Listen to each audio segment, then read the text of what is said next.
स्वागत है शिवानंद जी महाराज हमारे अगले पॉडकास्ट में जिसका नाम है पिछले जन्मों के रहस्य। तो गुरुजी हमें बताइए कि जो मनुष्य होते हैं इन्हें ऐसा महसूस करना कि कोई अनजान जगह से वो पहले से जानते हैं, क्या ये सच है? सबसे पहले तो हम पूर्व जन्म की बात करें तो हमारा पूर्व जन्म होता है, लेकिन हमारे कार्य यदि इस जन्म में पूर्ण नहीं होते, जो हमको कार्य दिए गए हैं, तो अवश्य ही हमारा दूसरा जन्म भी होता है। पूर्व जन्म मतलब वही जगह पर हम जन्म लेते हैं और वही कार्य को करने के लिए हमको आना पड़ता है वापस। क्या डेजा वो वाकई में पिछले जन्म की कोई अधूरी यादें हैं? देखो, पिछले जन्म की अधूरी यादें होती है, किसी को जन्म लेते ही वो बात याद आती है, किसी को साधना करने के बाद वो चीज़ें दिखती है, पिछले जन्म में हम कहाँ थे, कौन से घर में थे, हम क्या करते थे, हमने क्या कार्य किए थे, हमारी मौत क्यों हुई थी, हमारा जन्म क्यों हुआ था और हम इस घर में क्यों जन्म लिए हैं, ये सारी चीज़ें किसी को पता चलती है। या तो वो ध्यानी होता है या तो वो पूर्ण जन्म से ही उसको कोई ज्ञान प्राप्त होता है। क्या हमारे आज के डर या फोबिया का संबंध पिछले जन्म के किसी हादसे से है? होता है जब यदि आपको आज जो चीज़ फ़ोबिया जिसको आप कहते हो, जिस चीज़ से आपको डर लगता है, किसी को ऊँचाई के कारण डर लगता है, किसी को पानी में डर लगता है, किसी को हवा में डर लगता है, या तो पिछले जन्म में आपकी मृत्यु इस कारण हुई होती है, इसी कारण से आपको इस जन्म में किसी चीज़ का डर, हम जिसको फ़ोबिया कहते हैं, पानी से, हवा से, आग से लगता है, तो वो पिछले जन्म के कारण होता है। जी। गुरुजी, ये जो हम कर्म करते हैं इसका हिसाब एक ही जीवन में पूरा होता है या अगले जन्म तक जाता है? सबसे पहले तो हम यदि कलयुग की बात करें, ये युग की जिसमें हम जी रहे हैं, कलयुग में यदि मनुष्य का कर्म का फल है, तो वो मनुष्य को जिस तरह से कलयुग में मनुष्य यदि गरम चाय आज पीता है, यदि गरम चाय पी ली, तो उसका मुँह भी आज ही जलेगा। यदि वो पानी के अंदर कूदा, तो उसको तैरना भी आज ही पड़ेगा। यदि उसने अपना हाथ आज काटा, तो क्या अगले जन्म में खून निकलेगा? नहीं, आज ही निकलेगा। कलयुग में इंस्टेंट कर्मा जिसको कहते हैं, मतलब कोई भी कर्म करो उसका फल आपको उसी समय मिल जाता है। अच्छा करोगे तो अच्छा मिलेगा, बुरा करोगे तो बुरा मिलेगा। उसी तरह से कलयुग है। लेकिन पूर्व के जो युग है, त्रेता युग, सतयुग, द्वापर, उसके अंदर अगले जन्म में, मतलब यदि हम द्वापर युग के मनुष्य हैं, हम सतयुग के मनुष्य हैं, उस समय के हमारे कर्म हमको कलयुग में आज काम आते हैं। और आज जो कर्म करेंगे इसके बाद के युग में काम नहीं आएंगे। इस युग के कर्म इसी युग में काम आएंगे और हमारे जीवन के साथ भी हमारे कर्म भी खत्म हो जाएंगे। जी। गुरुजी, क्या हम अपनी मर्जी से अपना अगला जन्म चुनते हैं और माता पिता चुनते हैं? हम सबसे पूर्व तो हमारे कर्मों के हिसाब से हम हमारे माता-पिता को भी चुनते हैं और हमारा घर-बार सब कुछ हम हमारे जन्मों के कर्मों के हिसाब से ही चुनते हैं। जैसे तो आपने यदि बहुत पुण्य के कर्म किए हैं, तो आप लोगों को बहुत अच्छे माता-पिता प्राप्त होंगे, जो जो कार्य आपने किए उसी कार्य की, जैसे कोई आध्यात्मिक होगा तो उसको आध्यात्मिक प्राप्त होंगे। लेकिन ऐसा भी होता है यदि आपने आध्यात्मिक कार्य किए हो, लेकिन आपने बहुत कुछ गलत काम भी किया हो, तो आपको आध्यात्मिक जन्म मिलेगा, लेकिन उसके साथ ही आपको परिवार वैसा मिलेगा जो आपने पूर्व जन्म में कर्म किए थे। हम जो स्वप्न देखते हैं ये हमारे पिछले जीवन की खिड़कियां हो सकती हैं?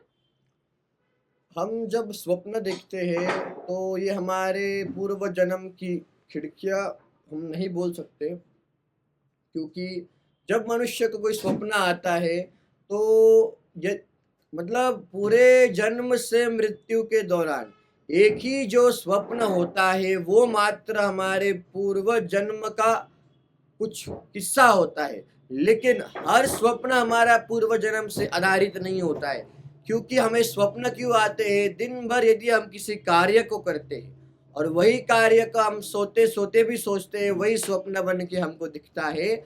लेकिन ब्रह्म मुहूर्त में ऐसे कोई स्वप्न आते, यदि आपको कोई स्वप्न आ रहा है आपके पूर्व जन्म का, तो वो अवश्य ही ब्रह्म मुहूर्त में आता होगा, क्योंकि आपको साधारण प्रातः काल में वो जन स्वप्न नहीं आएगा, वो ब्रह्म मुहूर्त में आएगा, क्योंकि ब्रह्म मुहूर्त एक ऐसा समय है, उस समय सारी शक्तियां जागृत होती है। क्या हमारी अधूरी इच्छाएं ही हमें दोबारा जन्म लेने पर मजबूर कर देती है? यदि बहुत से किस्सों में या बहुत से लोगों के साथ यही होता है कि मृत्यु के समय अपने प्रॉपर्टी के बारे में सोचते हैं, अपने परिवार के बारे में सोचते हैं, बहुत सी चीज़ों के बारे में सोचते हैं, इसलिए उनको पुनर्जन्म लेना पड़ता है। लेकिन बहुत से लोग होते हैं जो धार्मिक होते हैं, जो आध्यात्मिक होते हैं, जिनको आध्यात्मिक कार्य पूर्ण करने होते हैं, तो वो अपने मन से वो स्तर तक जा चुके होते हैं कि उनको कब जन्म लेना है, कब मृत्यु को सौंप जाना है, उनको ये सब पता होता है, तो वो अपने हिसाब से भी जन्म लेते हैं, लेकिन ज़्यादा तो लोग इच्छाओं के कारण ही वापस जन्म लेते हैं। जी।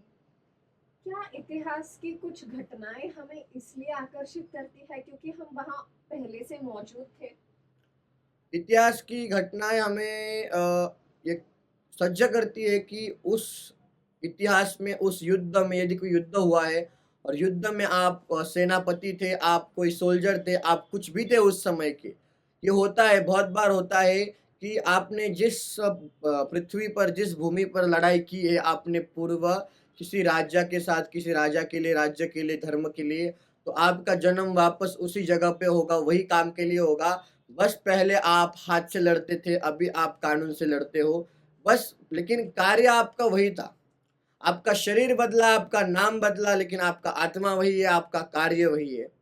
ऐसा बहुत बार होता है और ऐसा भी कहा गया है कि जो महाभारत के युद्ध में जो लोग थे, उन्होंने आज जन्म लिया है और वो लोग सब कुछ बताते हैं बिना पढ़े, बिना जाने कि कहाँ पर क्या है और कैसे क्या-क्या हुआ था। तो उनको अभी भी वो घटना याद है, क्योंकि उन्होंने वो रणभूमि, वो जहाँ पर महाभारत का युद्ध हुआ था, वो भूमि को बचाने के लिए उनका जन्म हुआ है वापस। ऐसे बहुत से लोग हैं। हम उनमें से कोई लोगों को मिले भी, 2-3 लोगों को साथ हम बात भी कर चुके हैं, वार्तालाप भी कर चुके हैं। जी गुरुजी। क्या हमारे वर्तमान जीवन के कष्ट पिछले जन्म के पापों का प्रायश्चित है? हमारे वर्तमान के कष्ट पूर्व जन्मों के पाप का भी सहभागी है और इस जन्म का भी है। सबसे पहले तो हम जब कब पाप करते हैं, पिछले जन्म में हमने पाप किया होगा, तो वो इस जन्म में भुगतना निश्चित है। मतलब यदि हम आज इस कलयुग में हम 30 वर्ष के हैं और हमको कोई समस्या हो रही है, तो समझ लेना कि उस जन्म में, उस युग में 30 वर्ष की आयु में हमने ये गलती की थी और वो गलती अभी हम भुगत रहे हैं। ये कार्य समझ लेना। यदि कोई अच्छी बात होती है, तो आपने अच्छा कार्य किया होगा, तो आप अच्छा आज भोग रहे हो अथवा आप बुरा भोग रहे हो। लेकिन एक बात सदैव ध्यान रखना कि कलयुग में ऐसा नहीं होगा कि आप आज कर्म करोगे और आपको फल बाद में मिलेगा। अक्सर लोग ये बहुत बड़ी गलती करते हैं, बहुत से लोग ऐसा मानते हैं, बहुत से लोग बोलते हैं कि हमने आज अच्छा कर्म किया है, तो हमें फल भी अभी चाहिए। लेकिन आप जब बुरा कर्म करते हो, तो उसका फल क्यों नहीं माँगते हो? आप ईश्वर के पास बस अच्छा फल क्यों माँगते हो? लेकिन कभी आपसे कुछ बुरा होता है, तो उसका फल आप क्यों नहीं माँगते हो? मनुष्य को समान रहना चाहिए। मनुष्य मात्र सुख के पीछे भाग रहा है, लेकिन एक बात याद रखना, आप जिस चीज़ के पीछे भागते हो, वो चीज़ आपके पीछे कभी नहीं आती, ये बात को ध्यान रखिए। जी। गुरुजी, क्या गुरु या आध्यात्मिक मार्गदर्शक हमें पिछले जन्मों के बंधनों से मुक्त कर सकता है? पहली बात तो गुरु यदि आपको वैसे प्राप्त हुए, जो सच में इसका ज्ञान रखते रखते, तो आप अवश्य ही अपने पूर्व जन्म के इससे मुक्त हो सकते हो। लेकिन एक बात है कि यदि आपका भगवान ने तय किया है कि आपको इस संसार में 100 जन्म लेने हैं, 50 जन्म लेने हैं, तो आपको कोई नहीं रोक सकता। चाहे आप मुक्ति पा लो, मोक्ष पा लो, आप कितना भी जप तप कर लो। ईश्वर ने यदि सोचा है कि तुमको 25 जन्म लेने हैं और 25 जन्म में तुमको आध्यात्मिक कार्य करना है, लोगों को राह दिखानी है, तो तुमको जन्म लेना ही होगा, चाहे तुम कुछ भी कर लो। ये बात को सदैव याद रखना। जी। कहते हैं अगर आत्मा अमर है तो क्या वह जन्म लेने से पहले खुद अपने लाइफ लेसन को चुनती है?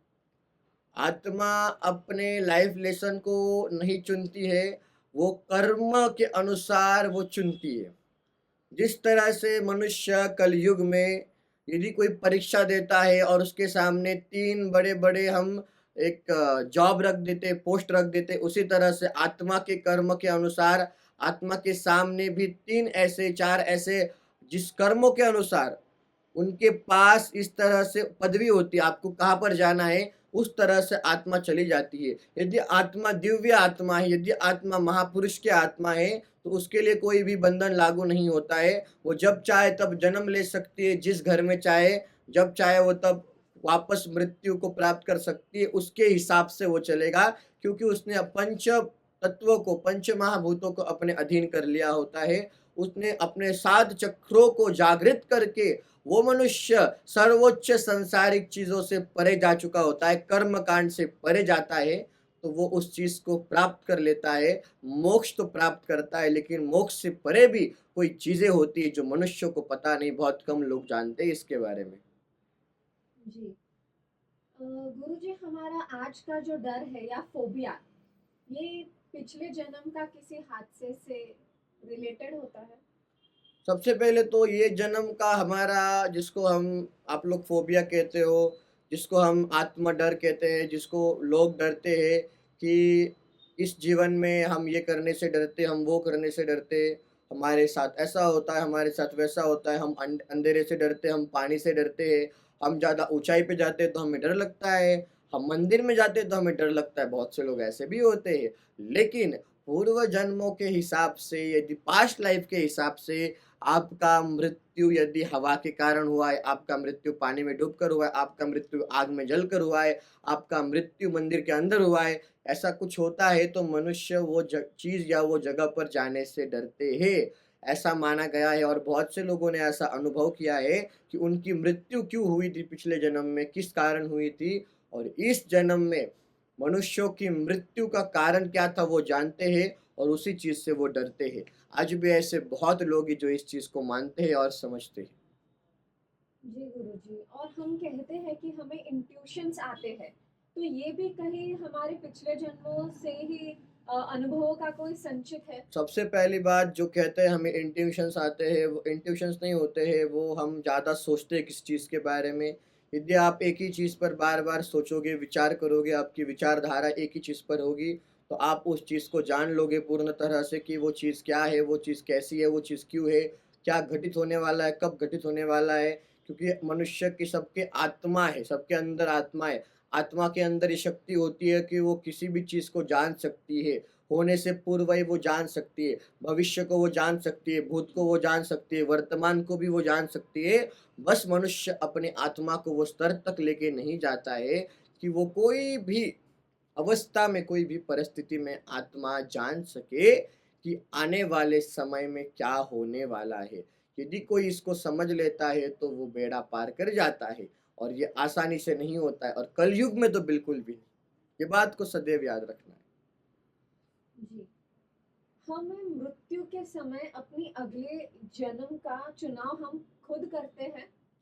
जब हमारा मृत्यु होता है तो अगले जन्म का चुनाव मनुष्य ने यदि कर्मकांड से मुक्त हुआ है, साधारण से असाधारण मनुष्य होता है तो वो स्वयं करता है क्योंकि वो जब मृत्यु मतलब जन्म और मृत्यु के घेरे में होता है कि उसकी मृत्यु के अंदर जाने वाला है वो, उस समय यदि वो सोचता है अपने भगवान के बारे में, अपने ध्यान लगाता है, तो वो अपने हिसाब से जन्म ले सकता है। यदि वो फिर भी संसार में मन लगाता है, बच्चों के बारे में सोचता है, तो उसके कर्मों के हिसाब से, उसकी इच्छा के हिसाब से वो मनुष्य जो होता है, वो जन्म लेता है और ऐसा माना जाता है कि भगवान की पूजा, भगवान का नाम जप इसलिए करने कहा जाता है कि अंत समय में मनुष्य भगवान का नाम ले सके।